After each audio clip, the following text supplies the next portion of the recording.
so in love with you. Welcome back to Real Estate Mindset. Today's video is gonna be absolutely bonkers. Now, the data is in, and we have a brand new report that is showing investors are absolutely fleeing the housing market across the board. And you guys, I'm talking single family residences, condos, townhouses, duplexes have all drastically declined with investor purchasing.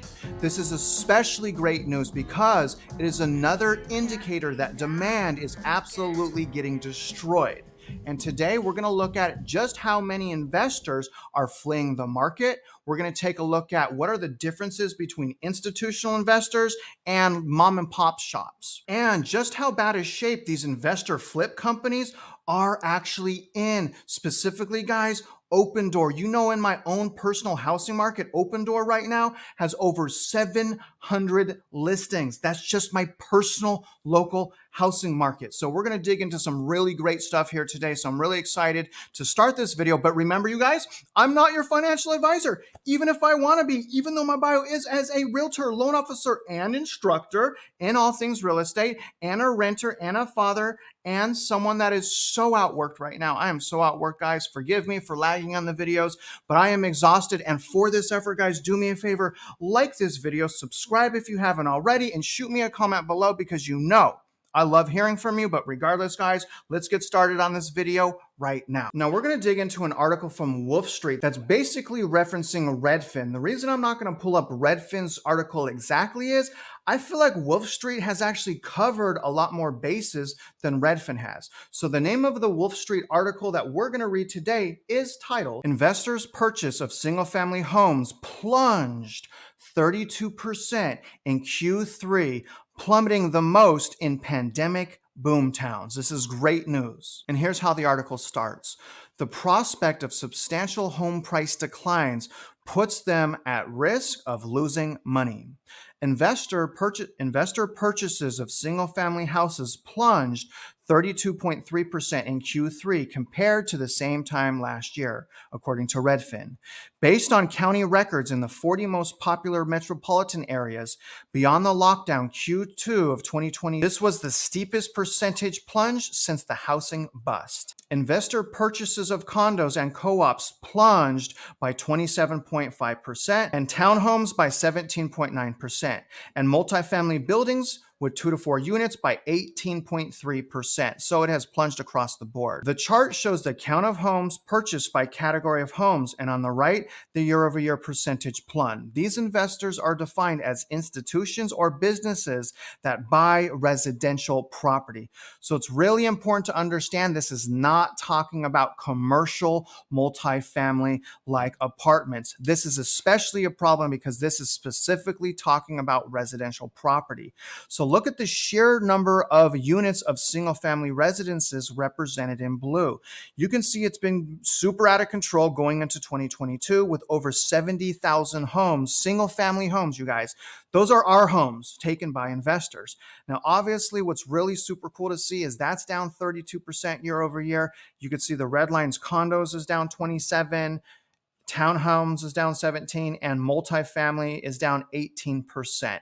So investor purchasing is down across the board. This is great news for us. Again, you guys, because it is my opinion, we don't want investors going into single family residences. And I'll sacrifice my own opportunity to invest in real estate if something can be done about this huge tragedy. The people that we need purchasing single family residences are first-time home buyers or just normal home buyers looking to purchase a primary residence. So again, you guys, I know things aren't like 2008, but we're going to have a fire sale. We're going to have an inventory bomb coming from the investor sector. I'm telling you that right now. Time will show you guys this. But again, remember this, okay? Stay patient. We're not talking about the stock market. We're talking about the housing market. It takes time. So be patient, guys. Let's hop back in and pay attention to this article, you guys. It cites some extremely good facts. The increase in investor purchases in recent years also shows the impact of a major shift, build to rent, where home builders build entire subdivisions specifically as rental houses, fill them with tenants, and then sell the entire development to a fund manager.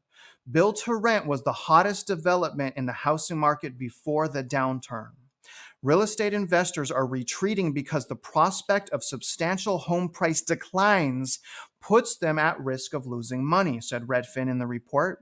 Echoing what the largest buyers of single-family houses, American Homes for Rent, Invitation Homes, and others have said in their earning calls. For example, American Homes for Rent, which in recent years has focused on buying build-to-rent development, said that it had cut its purchases by 80%. This is great news, by 80% year over year. Allow that market time to recalibrate and stabilize because home prices have yet to come down enough. You guys, listen to me. This is the institutional investors saying this. The institutional investors are saying home prices haven't gone down enough. What else do we need? What else do we need here, you guys? Anyways, it goes on. We're starting to see home price discovery happening, but we're still early in that process. It said that these home builders still want prices that you would have seen in March. According to Redfin, it's unlikely that investors will return to the market in any big way anytime soon. Home prices would need to fall significantly for that to happen. Now, first of all, guys, what I really want to pinpoint here is remember what's going on right now. Investors, specifically institutional investors, are building entire communities and entire subdivisions of single-family residential properties and renting the entire community out and then taking that entire development and selling it to a fund manager.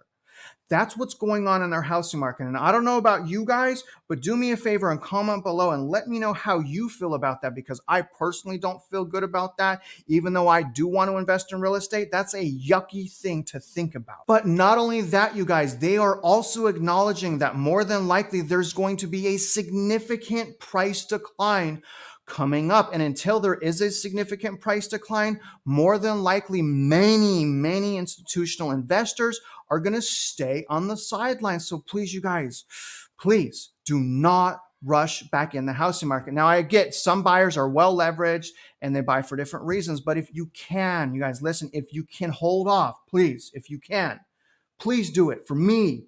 But not even for me, do it for you. Do it for you, you guys. This is like a twice in a lifetime thing that's happened to me anyways. This doesn't happen all the time, so take advantage of this opportunity. But regardless, I know I'm not your financial advisor. Let's hop back into the article right now. And this is really interesting here, guys. This is investor purchases plummeting in pandemic boom towns. So this is a category and this is a list of year over year investor decline as far as purchases. So number one on the list, guys, 50% drop year over year in Q3 of investor demand. So Phoenix, number one, followed surprisingly by Portland. So a decline in Portland by 47%, followed by Las Vegas, Sacramento, and Atlanta. Atlanta, in my opinion, has been especially hit. I think we're going to have a lot more stories coming out of Atlanta, Georgia, and things to come.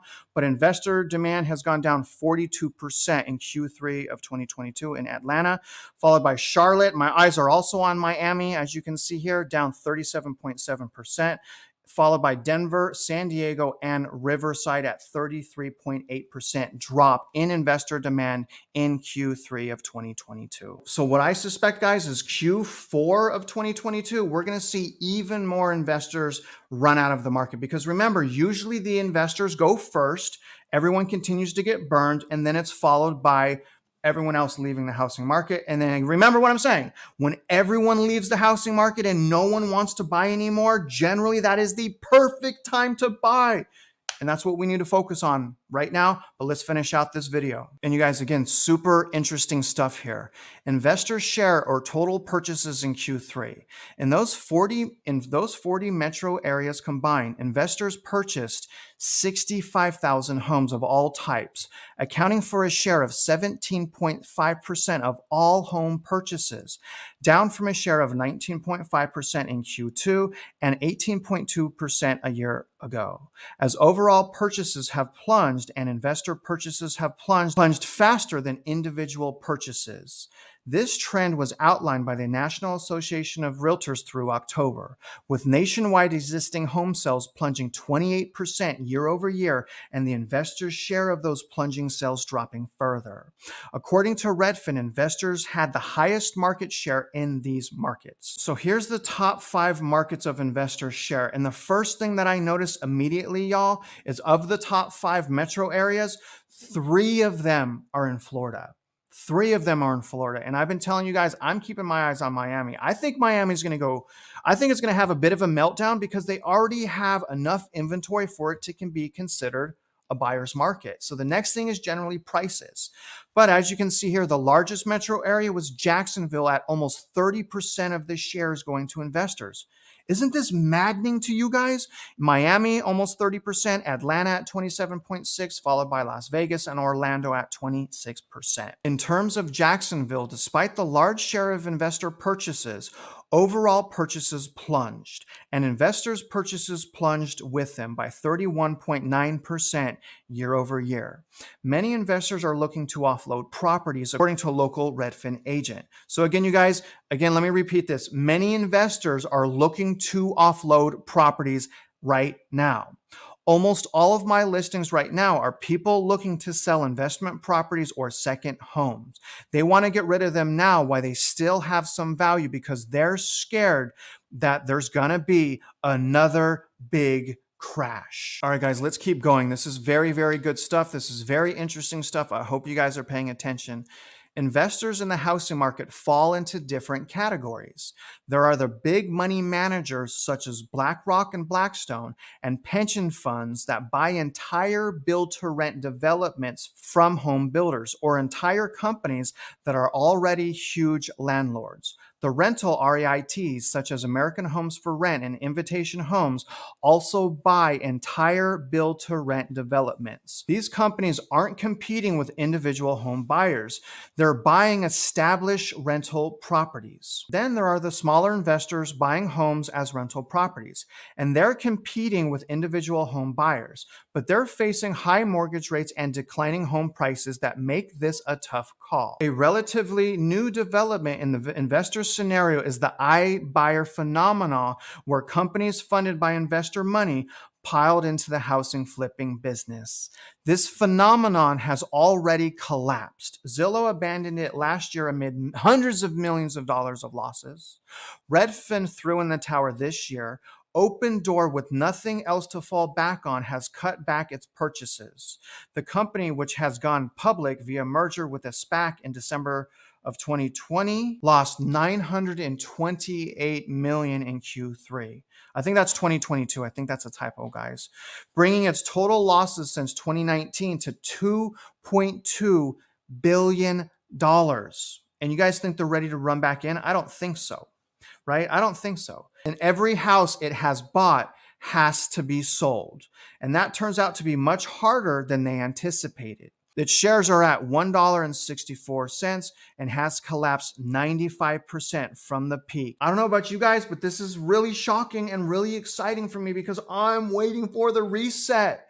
And I hope you guys are waiting for the reset too. Now, in conclusion, I'm telling you guys, we're going to have a flood of inventory coming from investors because unlike 2008, the investor share right now is out of control. And I understand that many American households have super low interest rates, and that will stop. I get it. That will stop a certain amount of people from moving. Nevertheless, the number one people move is because of employment opportunity. But regardless of that fact, the void will be filled by investors and by new home builders. And 2023 will show all of us these things. So continue to become prepared so that you can take advantage of the opportunity of a lifetime. Now, other than that, guys, I really hope you guys got some value, insights, and perspective from today's video. And if you're out there investing in real estate, you know I wish you luck and I hope you win.